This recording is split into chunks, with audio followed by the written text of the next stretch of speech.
On her very first day, the bully thought she would stay silent. He was wrong. He tried to drag her out of the class, but her next words stopped everyone cold. The class went silent. The moment his hand touched her chair, a new black girl had just sat down on her very first day, hoping to fit in. But instead of a welcome, the bully tried to drag her out, right in front of everyone. The teacher froze. The students stared. Nobody spoke. And just when it looked like she would be humiliated, she stood up and said something that no one in that room will ever forget. Before we continue, make sure to subscribe and hit the bell, because stories like this remind us how a single moment can change everything. And we'd love to know, where in the world are you watching? Tell us in the comments below, and let's see how far this story can reach. The bell hadn't even finished ringing when Amara Johnson felt the hallway shrink around her. The shine on the waxed floors made the lockers look like they were laughing, glossy, hard, and loud. She tucked her schedule into the pocket of her denim jacket and found room 24, English literature, printed in school font letters that tried to look welcoming and failed. Two boys leaned against the doorway like it was theirs. One had the kind of smile people confuse for charm, Mason Clark. The other, all elbows and snicker, was Ryan Cooper. Amara adjusted her backpack straps and aimed for the open space between them. Wrong room, Mason said. The words brushed in sugar and grit. Amara glanced at the plaque. No, it's not.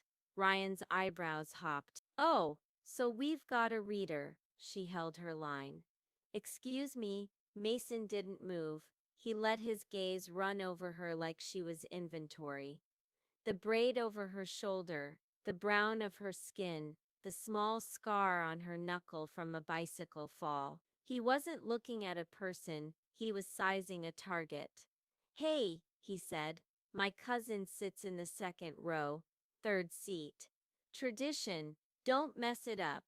Amara felt that old familiar heat, the one that makes you want to slip inside your own ribs and lock the door. She put a hand on the frame, moved past him, and stepped into the room. It felt like crossing a border. The conversations inside didn't exactly stop. They just thinned, stretched, and took on a new shape with her in it. She chose a middle seat because the back was hiding and the front was begging. She placed her notebook on the desk like it was proof she belonged, then unclicked her pen and wrote her name, Amara J. The curve on the J steadied her breath. Mrs. Whitaker, gray cardigan, tidy bun, cleared her throat and lifted the roster. Class, eyes up, new term, fresh start. We have a transfer, her smile tried. This is Amara Johnson. Let's make her feel welcome. A giggle from the right. Welcome, a girl sang under her breath, mocking the word like it had broken in her mouth. Mason's chair scraped. He half turned, gave a small salute toward Amara, then said to the boy behind him, define welcome. Soft laughter like a curtain rustle.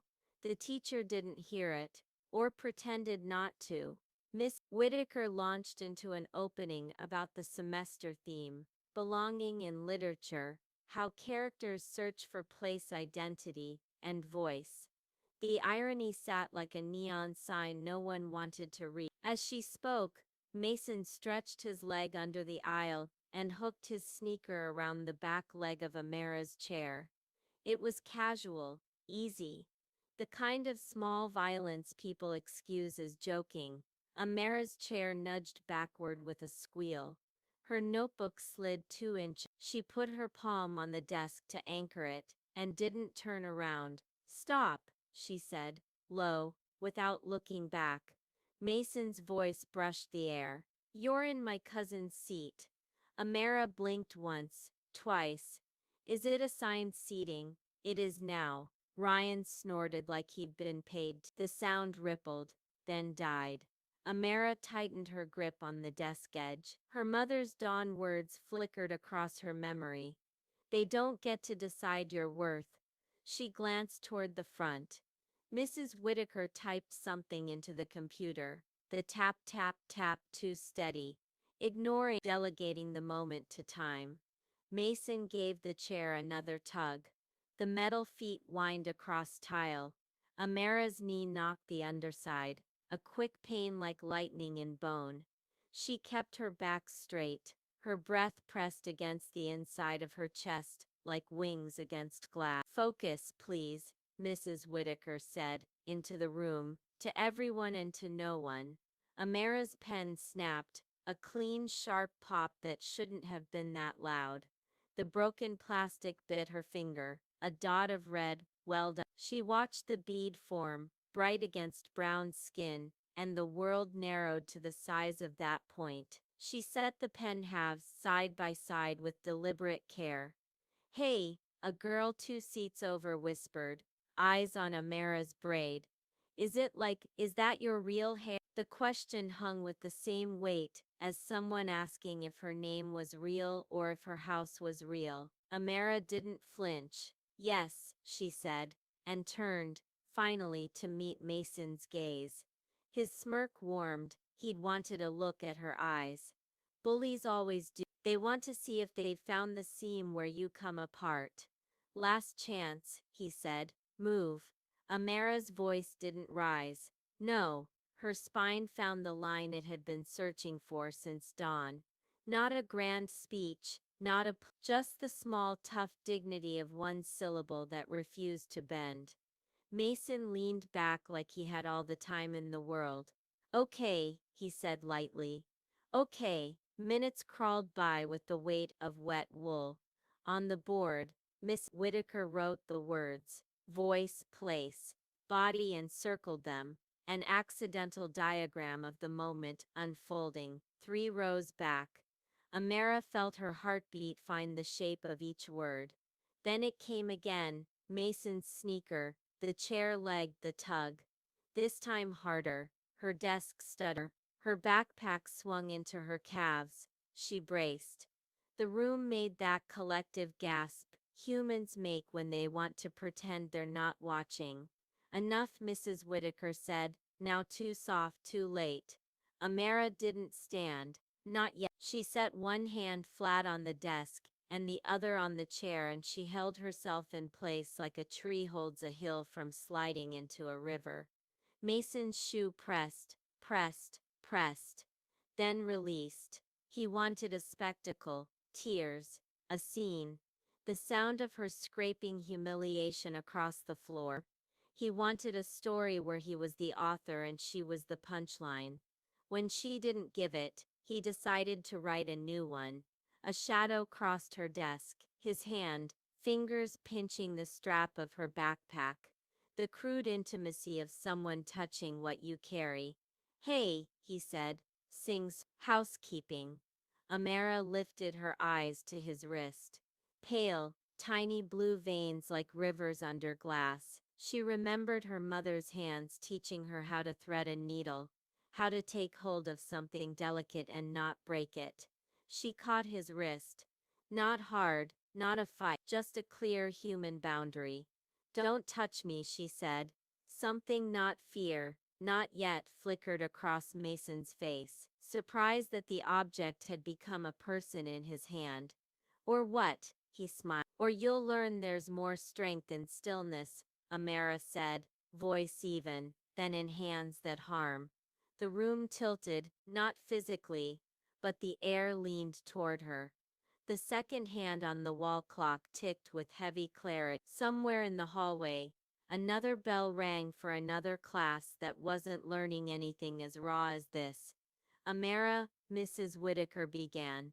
Amara stood. She didn't shove, didn't shout. She just rose, took her hand off Mason's wrist, and looked at him the way a storm looks at a man. You don't have to like me, she said. You don't have to know me, but you will not erase me. Silence swallowed the last word. It hit the back wall, slid down to the baseboard, and sat there like a witness. Mason let go of he laughed, but it broke at the edges, brittle as old glass. Relax, he said, aiming for nonchalance, and missing.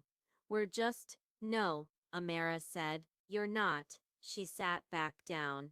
The desk creaked. Her hands were steady.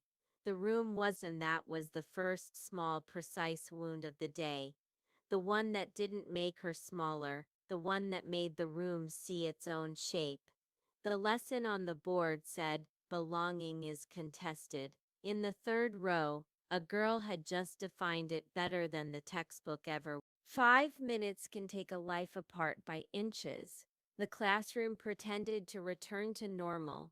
Pages turned, laptops hummed, the radiator clicked like a tired metronome. But everyone in it was sitting in a story they didn't know how to stop reading.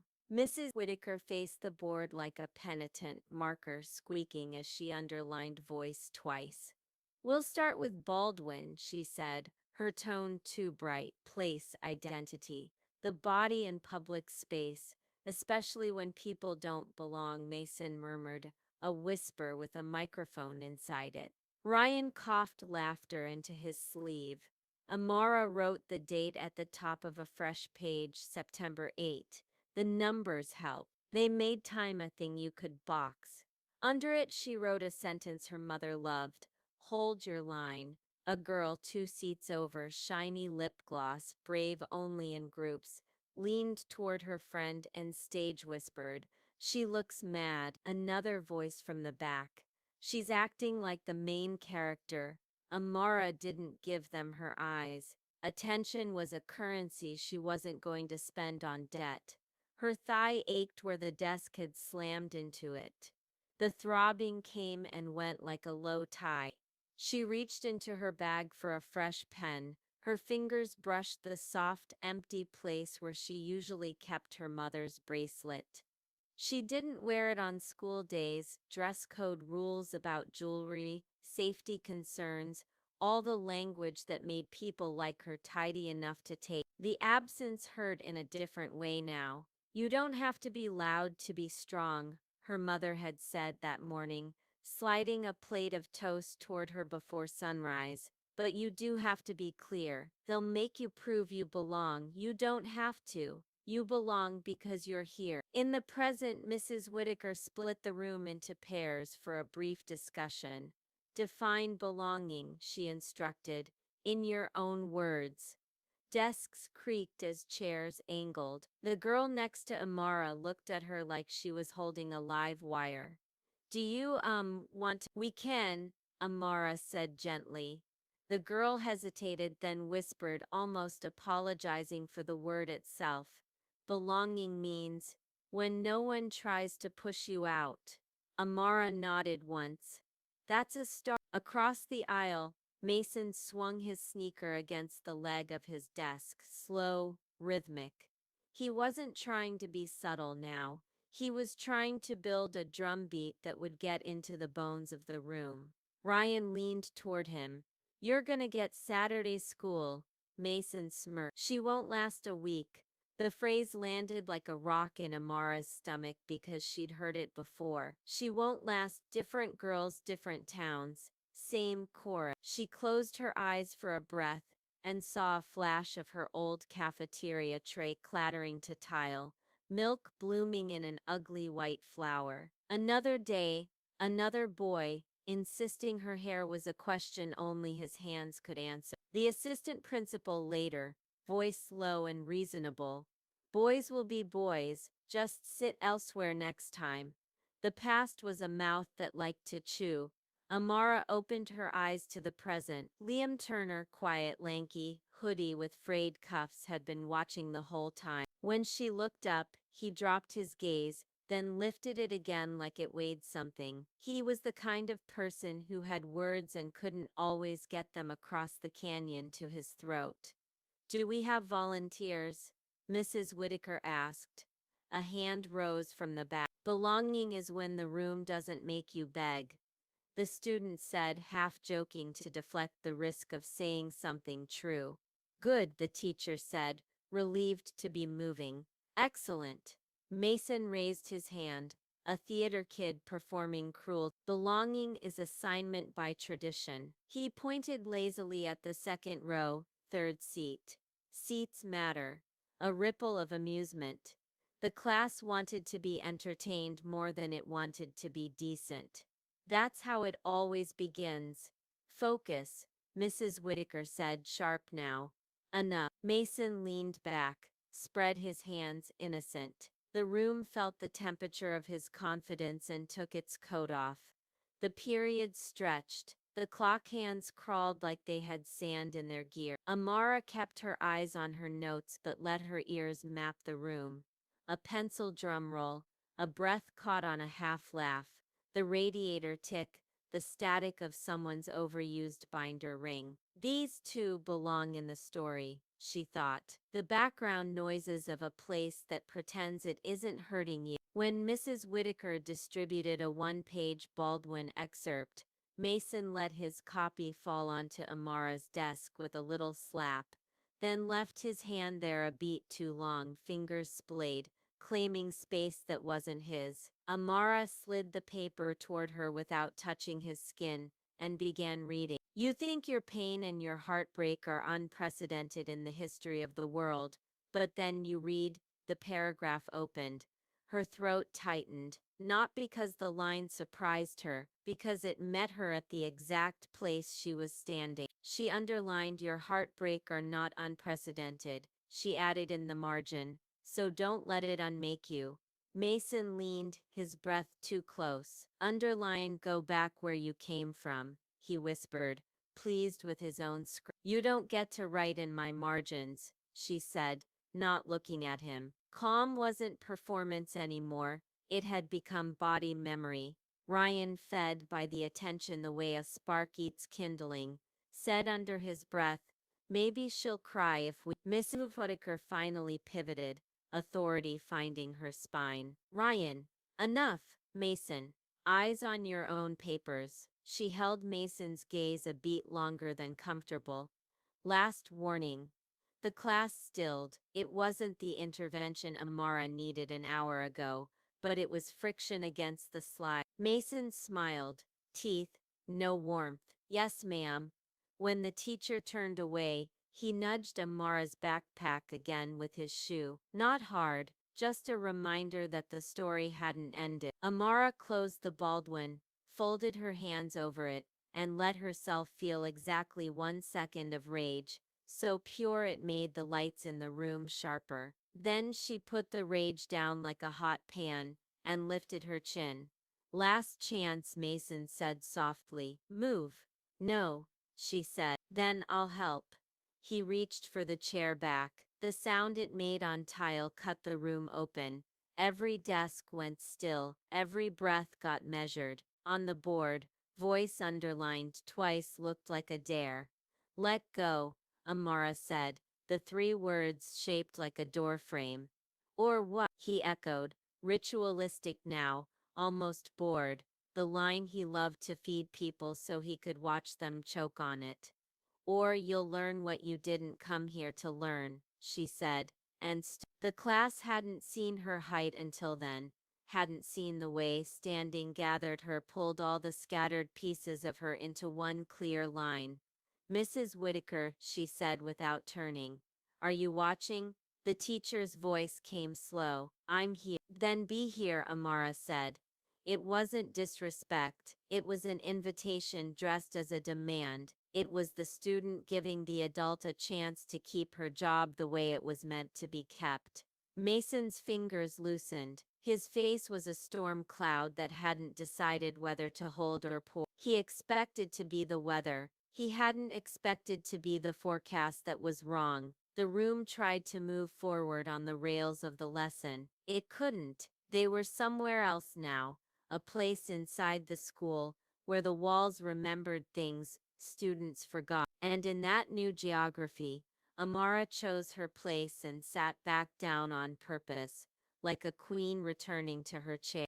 It happened fast, then slow, then all at once in the way that makes people tell the story, for years with different verbs, but the same truth.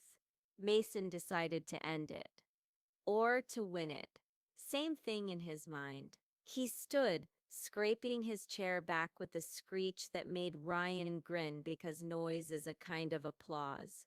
He stepped into the aisle and hooked both hands on the top of Amira's chair. Door, he said brightly. Time for a tour. The first pull jolted her forward, the desk slammed her thighs, the backpack thumped. The second pull dragged the chair 2 inches. The third he didn't get. Amira's hand, brown, steady, still carrying the ghost of ink from the snapped pen, reached up and took hold of the chair's metal backrest herself. It was a strange picture, his hands and hers on the same object, his trying to remove her, hers holding herself in place. Let go, she said, articulating each word like a note on a piano. Ryan clapped once, sarcastic, then bit it back at the teacher's glare. Mrs. Whitaker stood frozen in the moment that would become the kind of memory teachers don't talk about at retirement parties. She had failed the first minute, and the second. The third would be a verdict. Mason, she said. Stop. He didn't. Come on, he said to the room instead, his eyes scanning for recruits, for witnesses he could turn into accomplices. It's not that deep. He tugged again. The chair moved a fraction, rubber foot squealing. Amira's knee hit the desk. The pain brought a sting to her eyes that she blinked away like raindrops on glass. Don't touch me, she said. It wasn't just a line, it was a border. It was a nation drawing itself. Mason leaned closer, voice softer. Or what? That line again. It was his favorite because it split most people into two bad choices: silence or a threat. He wanted her to swing. He wanted suspension. He wanted proof for his friends later that she was angry and crazy and violent. Amira looked not at him but at the class, at the girls who had looked away, at the boys who were pretending to draw dragons on their worksheet, at Liam, whose hands were open on his desk, palms up as if ready to catch words. You don't have to like me, she said to all of them. She turned to Mason, met his eyes for exactly as long as truth requires. You don't have to know me, but you will not erase me. The sentence didn't rise in volume, it deepened. It found the floor of the room and stood there. Mason's grip loosened, not because he wanted to let go, but because his hand remembered he was touching another person's life. The teacher stepped forward now, finally crossing the space. Enough, Mrs. Whitaker said, voice firmer, as if she'd found the frequency of her own job. Mason, step away from her desk. He glanced at her, measuring. Students watched the math on his face. For years he'd been allowed to solve problems this way, with swagger, with proximity, with the ease of knowing the rules live inside your skin when your skin looks like his. He gambled and lost. He let go. Then, because some boys only know how to trip people after they lose, he flicked the strap of Amira's backpack, as if that would make her flinch. She didn't. Housekeeping, Ryan said again, but his voice cracked on the second syllable, and the class heard the crack more than the word. Sit down, the teacher ordered, pointing. Now. Mason sat, the chair legs banging louder than necessary. He stretched his arms wide as if to say what, and leaned back like he was on a porch in July. He looked bored. It's how boys like him try to make courage look small. Open your books, Mrs. Whitaker said. Baldwin, page 1. Then to the air like a promise. We will deal with this after class. The class opened its books. No one read. Amira didn't pick up her pen. She kept both hands on the desk, palms down, feeling the cool laminate surface steady her. She was shaking and not shaking. She was a person and a bell. Every beat of her heart was clear. She could have left. That's what people would suggest later. Why didn't you just go to the office? Why didn't you remove yourself? as if removal was a neutral act, as if exits don't sometimes become ritual rejections when you've been pushed toward them enough times. She stayed. Miss Johnson, Mrs. Whitaker said quietly, closer now. Are you okay? The room inhaled. It was the first time the adult had put her name and care in the same sentence. Amira thought about the honest answer. No, but honesty has timing. What she needed wasn't sympathy in front of the jury, it was structure. I'm here, she said. Something in Miss Whitaker's face softened and sharpened at the same time. Remorse braided to resolve. The teacher nodded once, as if a deal had been struck. You did your part, now I'll do mine. Mason tapped his fingers on the desk. 1, 2, 3, 4. Then stilled when he realized no one was drumming with him anymore. Who decides who belongs? Mrs. Whitaker asked, projecting the question to the whole class now, tone not rhetorical. Today, right now, the room hesitated, as if the floor might move if they spoke. Then from the middle row, a voice that survived on whispers cleared its throat and said, we all did, and some of us chose wrong. Heads shifted. Shame is a strange teacher. It can open a door or bolt it. Ryan rolled his eyes so hard it looked like work. Can we move on? No, Liam said. The word startled him as much as anyone. He hadn't planned to say it, but it had been building a house in his chest, all period, and finally wanted a window. He stood, the motion awkward, his hoodie catching on the desk corner. He freed it, cheeks flushed, then lifted his chin.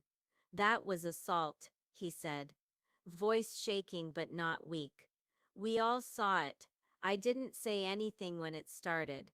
That's on me. He sat like he'd just jumped off something high and landed mostly fine. A few students nodded. A few looked at their hands like they were suddenly holding something they didn't know the weight of. Mason smirked and mouthed to Ryan, hero, but the word didn't travel as well without the room's approval to carry it. Amira didn't smile. Gratitude wasn't confetti, it was a steadying hand on a railing. She gave Liam a look that meant I saw that, and returned to her book. Office, Mrs. Whitaker said to Mason then. Now, Ryan, you too. My dad, Mason began. Like a magic spell. Now, she repeated, and this time it was a wall. They left. The room let out a breath. It hadn't known it was holding, and looked at Amira like she might tell them what to do next. She didn't, that wasn't her job. Take 5, Mrs. Whitaker said softly.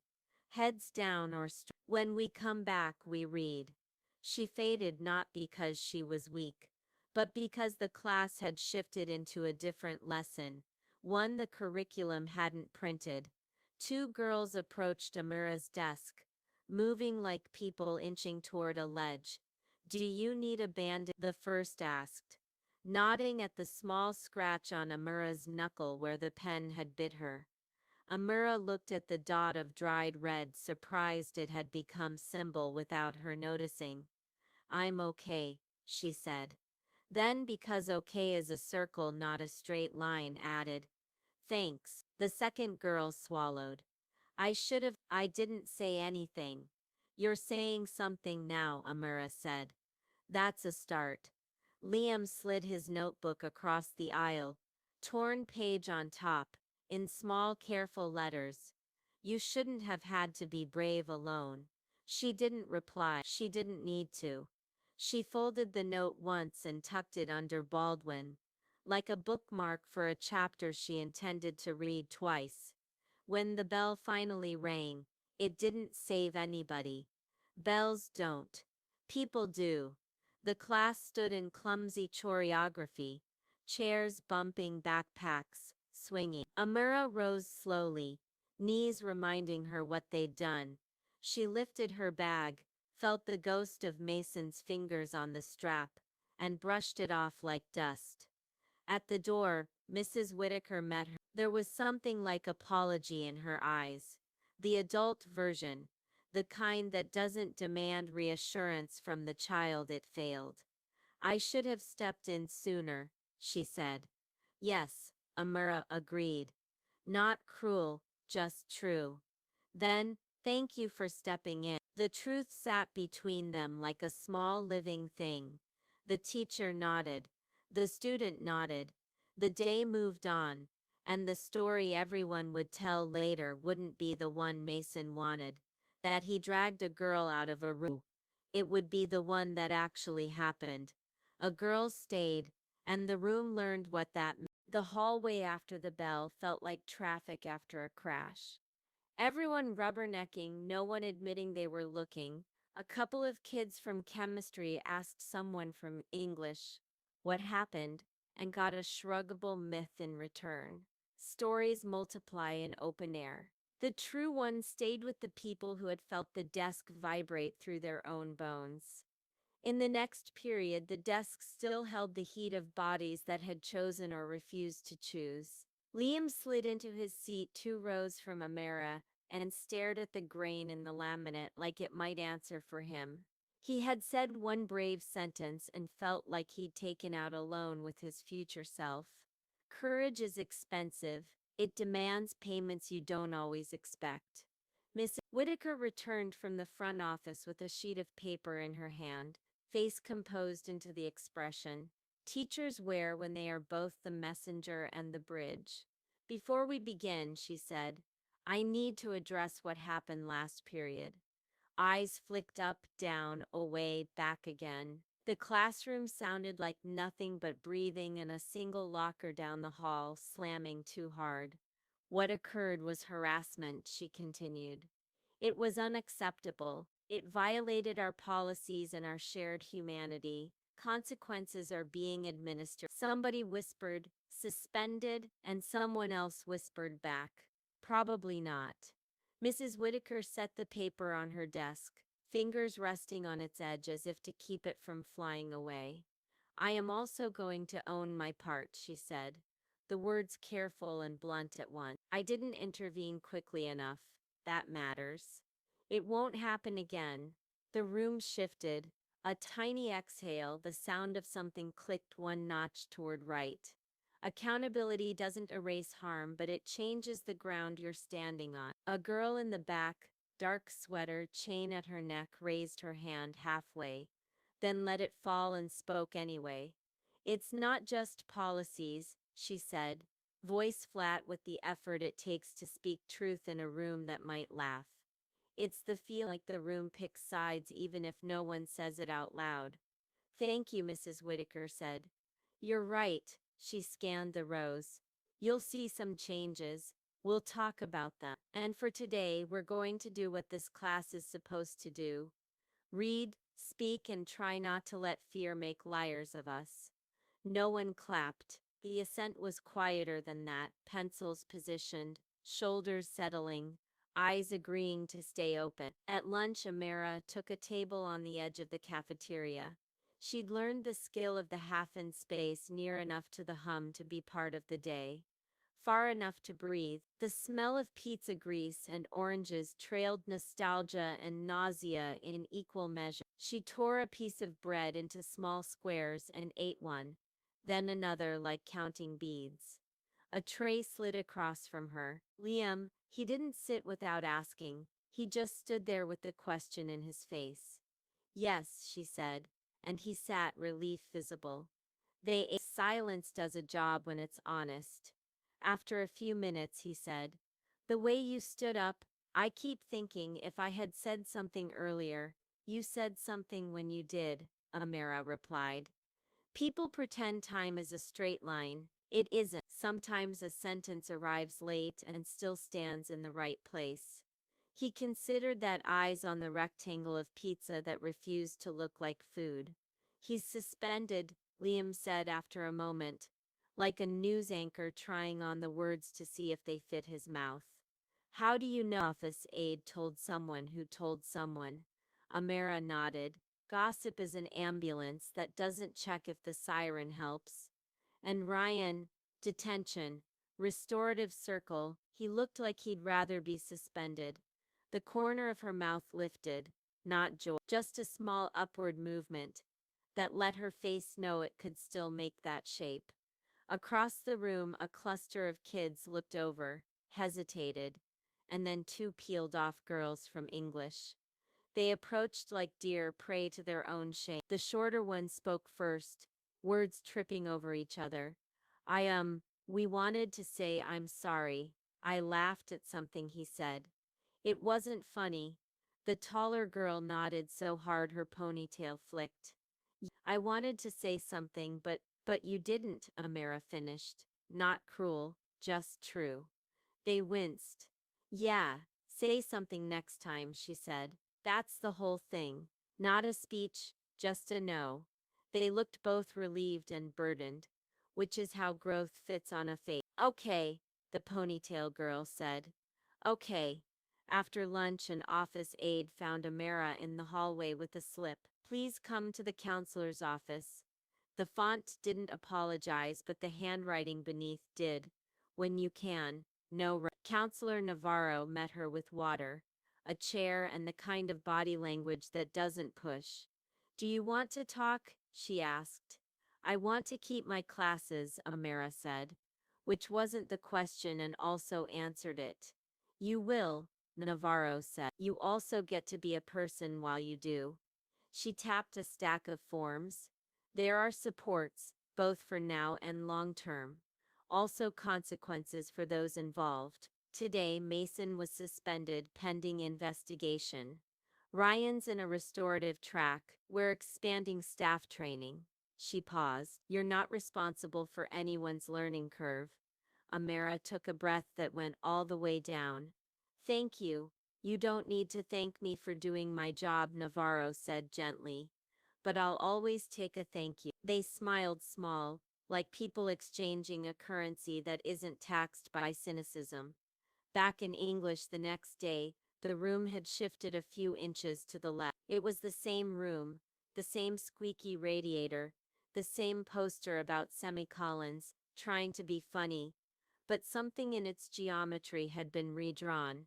The seat beside Amara was open. Liam took it without the ceremony of asking, like a neighborhood claiming a block for walking again. Mrs. Whitaker began with literature instead of announcements but threaded the two. Baldwin says the purpose of art is to lay bare the questions hidden by answers, she read. Then looked up, so let's not hide. Hands lifted that had never lifted before. People spoke and didn't perform. When someone misspoke, the correction came without the electric sting of humiliation. That's what accountability buys you when you actually spend it. Halfway through the period, the office aide stuck her head in with an envelope. The room's collective nerves jumped. Miss Whitaker opened it, read, set it down, and breathed. To keep you all informed, she said, Mason will be out for a week for harassment and creating an unsafe environment. There will also be a follow-up process when he returns. A few kids exchanged looks, no cheers, no wisecrack. Even the ones who liked his jokes seemed to understand that social weather had changed. And Ryan, she added, will be meeting with our restorative team. It's not a slap on the wrist, it's work. Amara kept her face still. Inside, something lowered its shoulders. Not vindication, not vengeance, just the simple, quiet relief of not having to check the door every time for the person who tried to make a hallway out of your chair. After class, Mrs. Whitaker asked Amara to stay a moment. Liam hovered until Amara nodded that she was fine. He left reluctantly, the kind of ally who had learned that leaving can also be support. I'm revising our classroom agreements, Mrs. Whitaker said when the door clicked shut. Her voice had lost the urgent brightness and found a steadier light. Not just because of what happened, because of what didn't happen, including me. Amara weighed. The agreement will say this, the teacher continued, reading from a paper where the words were still wet. We reject silence that protects harm, We intervene. We treat each other's bodies and space as inviolable. She looked up. Would you like to add anything? Amara surprised herself by speaking without thinking first. We don't make the person harmed do the teaching. Mrs. Whitaker wrote it down like gold. Yes, she said. We don't. She capped her pen. Thank you. Amara nodded and left the room. In the hallway, she let herself stop under the fluorescent buzzing and feel what she hadn't felt since the chair scraped safe enough to have nothing clawing at the edges of her vision. She exhaled. The air felt like it belonged to her lungs. When the final bell rang, the day let go. Outside, the sky had the particular blue that comes after rain, even though it hadn't rained. Maybe inside people it had. Amara stepped into it, shoulders back, backpack strap over the same shoulder that had carried too much for too long. A voice caught up with her at the sidewalk. Liam, you heading to the bus? I am. He matched her pace. I keep thinking about what you said. Silence is a decision. It is, she said. I made the wrong one at first. You made the right one next, she said. That's how rooms turn.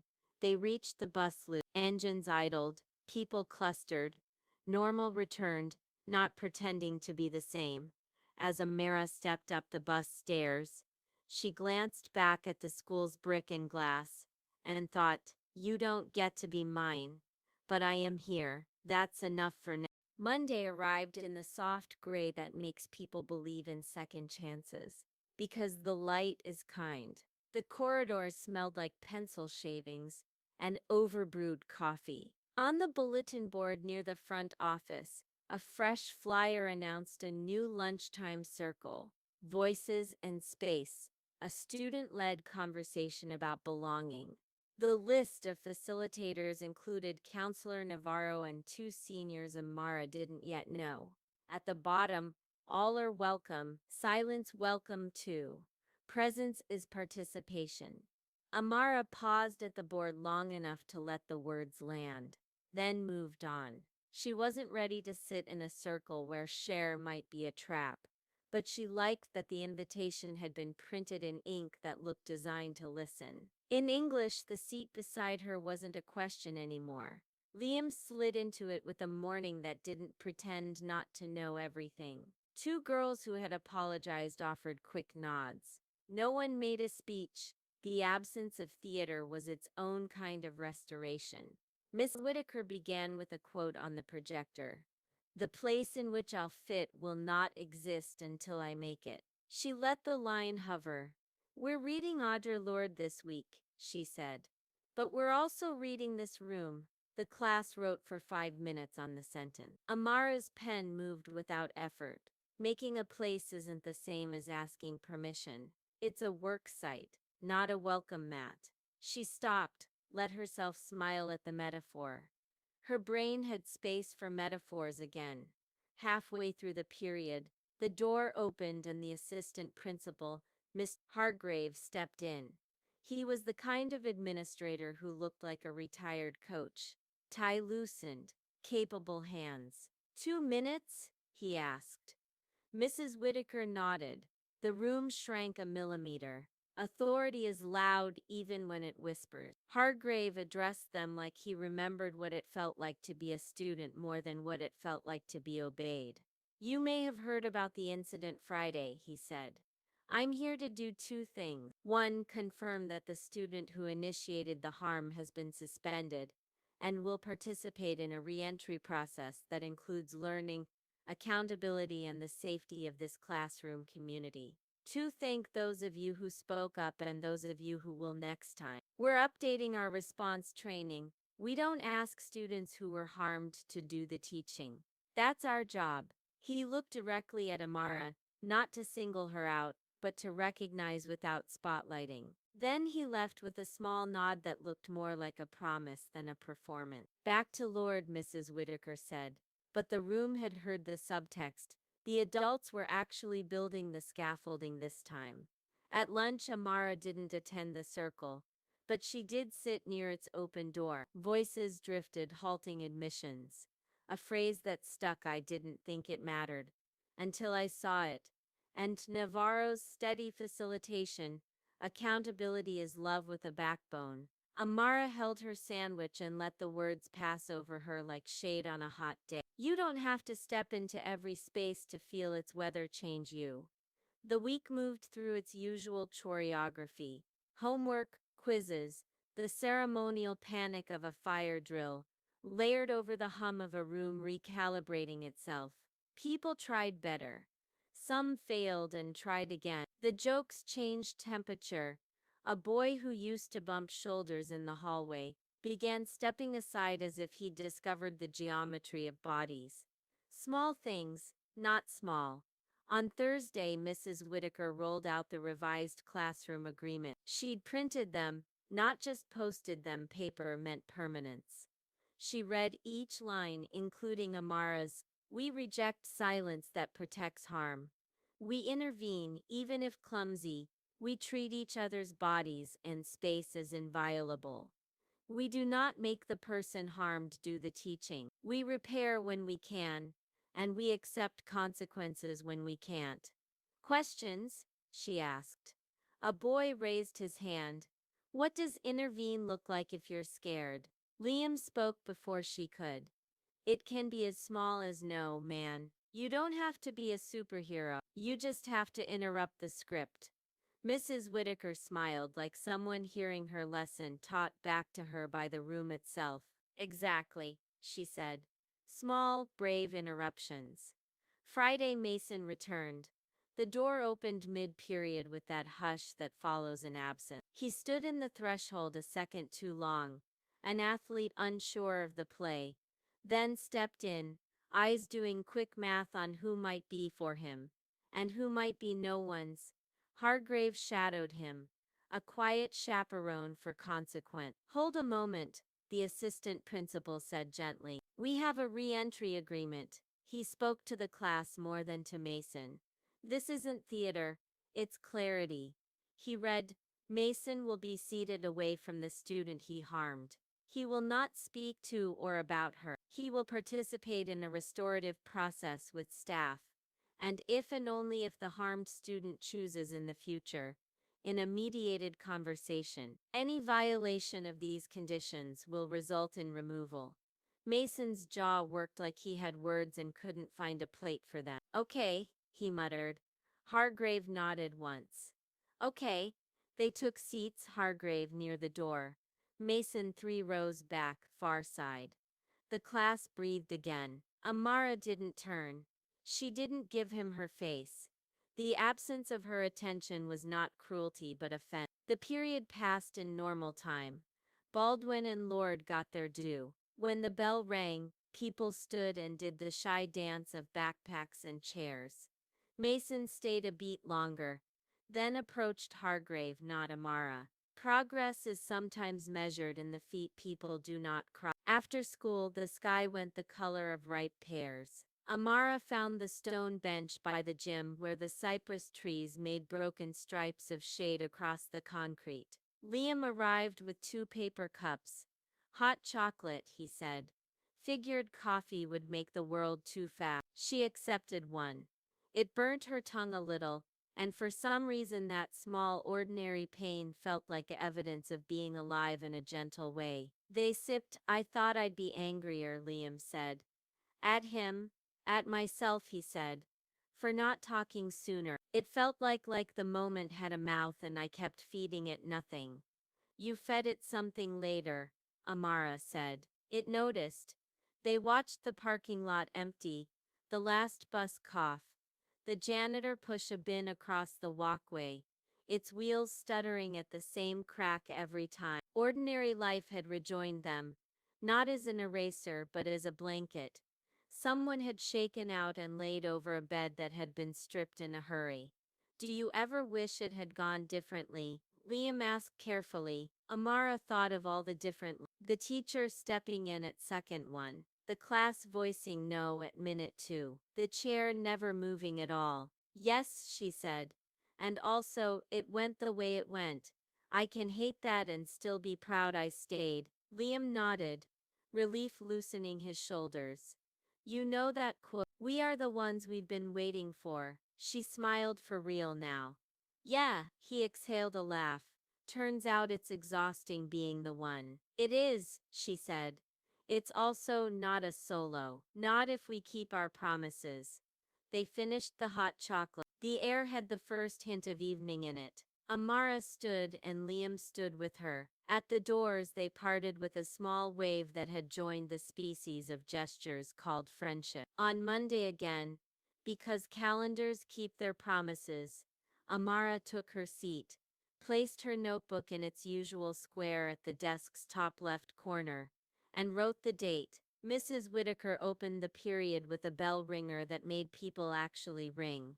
Name a door you opened for yourself. Pencils moved, murmurs, smiles that weren't secrets but seeds. When it was Amara's turn to share, she didn't grandstand. She just said, "The one between my chair and the floor." People nodded like they felt the hint. 10 minutes before the bell, a bird tapped the window twice, mistaking sky for glass. The class looked up, a collective flinch, then went back to their pages. The bird regrouped, found the real sky and lifted. As the bell sounded, Miss Whitaker said, "Before you go," and waited until the bodies stilled again. "I want to remind you of something we wrote together. We don't make the person harmed do the teaching." She looked to Amara and away again. "Respect, so let's keep learning from the text, the world and each other." They left ordinary, loud, human, scrapes, laughter, the wet zipper sound of raincoats. Even though it wasn't raining, Amara lingered just long enough to feel the room without people in it. The desks looked harmless. The board looked dumb. The clock ticked like it had only ever been a clock. She picked up her bag, turned toward the door that had once held two boys like a gate, and walked through it without slowing. Final image. The same hallway that had closed on her now opened, because she had opened it, and because others had finally learned to hold it that way. Final line, the one she didn't say out loud because she didn't need to. Some doors don't open for you, open them. And you keep them open for whoever walks in.